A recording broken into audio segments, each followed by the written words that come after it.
बच्चों, आज हम इतिहास विषय के अंतर्गत खिलजी वंश प्रकरण पर चर्चा करेंगे। गुलाम वंश के बाद 1290 ईस्वी में फिरोज शाह खिलजी द्वारा खिलजी वंश की स्थापना की गई। ये वंश 1990 से 1320 ईस्वी तक चला।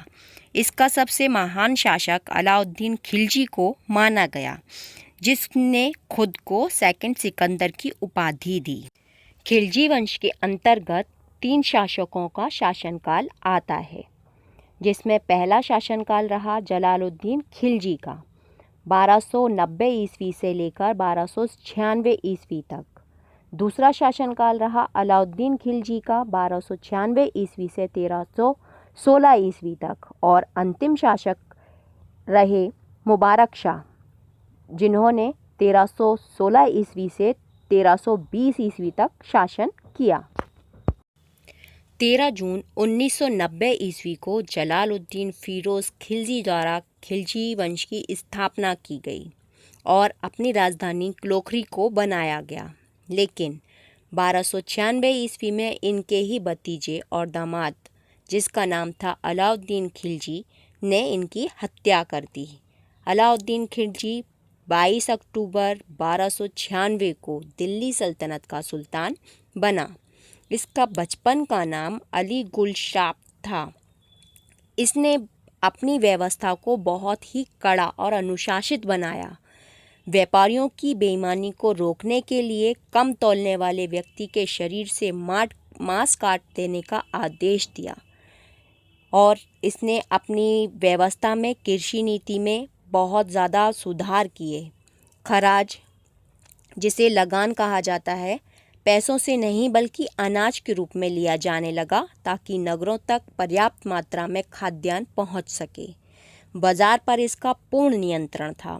कम वेतन में सैनिकों का खर्च चलाने के लिए बाजार नियंत्रण कानून लागू किया गया। इससे दैनिक आवश्यकताओं की वस्तुओं के मूल्य निश्चित हुए और कम वेतन पाने वाले लोग भी अपना जीवन यापन ठीक से कर सके। इसने दीवाने सियासत का निर्माण कराया। ये एक ऐसा समूह था जो व्यापारियों पर नियंत्रण रखता था और बाजार का जो दरोगा होता था उसकी नियुक्ति की, जिसे शहनाई मंडी कहा जाता था। फिर उसने नाप तौल का निरीक्षण करने वाले व्यक्तियों का समूह बनाया, जो महतासब कहे जाते थे। अपने शासनकाल में अलाउद्दीन खिलजी ने निर्माण कार्य भी कराया, जिसमें जमातुल खाना मस्जिद, अलाई दरवाज़ा, सीरी का किला और हौज़े ख़ास हज़ार खंबा महल का निर्माण अलाउद्दीन के द्वारा ही कराया गया। अलाउद्दीन ने मूल नियंत्रण प्रणाली को लागू किया। इसकी सार्वजनिक वितरण प्रणाली इसी के द्वारा शुरू की गई।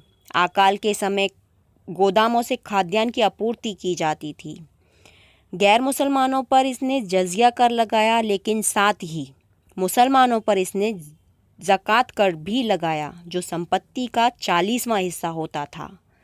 मंगोलों से सुरक्षा के लिए उसने नए किले बनवाए, पुराने किलों की मरम्मत करवाई। उसने योग्य और कुशल सेना की।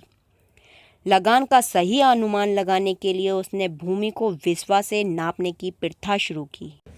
5 जनवरी 1316 ईस्वी को अलाउद्दीन खिलजी की मृत्यु हो गई और अलाउद्दीन खिलजी की मृत्यु के बाद कुतुबुद्दीन मुबारक खिलजी दिल्ली की गद्दी पर बैठा। उसने खलीफा की उपाधि धारण की, लेकिन इसका कार्यकाल बहुत अधिक नहीं रहा और 15 अप्रैल 1320 ईस्वी को खुसरो खान ने इसकी हत्या कर दी और दिल्ली की गद्दी संभाली। अलाउद्दीन खिलजी के दरबार में अमीर खुसरो दरबारी कवि थे। अमीर खुसरो को सितार, खड़ी बोली और तबले के आविष्कार का श्रेय दिया जाता है। अमीर खुसरो ऐसे कवि थे जिनका जन्म इटावा में हुआ, मतलब वो हमारे यूपी से ही थे, और इन्हें तूते हिंद यानी कि भारत का तोता नाम से जाना जाता है। अमीर खुसरो सूफी संत निज़ामुद्दीन औलिया के शिष्य थे। बच्चों, आज हमने खिलजी वंश के बारे में जाना। ये जाना कि कितने शासकों द्वारा इस वंश में राज किया गया और इस वंश का सबसे प्रसिद्ध और सफल शासक कौन रहा? अलाउद्दीन खिलजी ने किन किन मशहूर इमारतों का निर्माण कराया? उसने अपने बाजार नियंत्रण प्रणाली कैसे चलाई और किस तरीके से उसने शासन किया? आप शीट में दिए गए प्रश्नों के उत्तरों को हल करने का प्रयास करें और अपनी समझ की जांच करें। मिशन शिक्षण संवाद की प्रस्तुति जूनियर स्तर, पढ़ाई से प्रतियोगिता तक।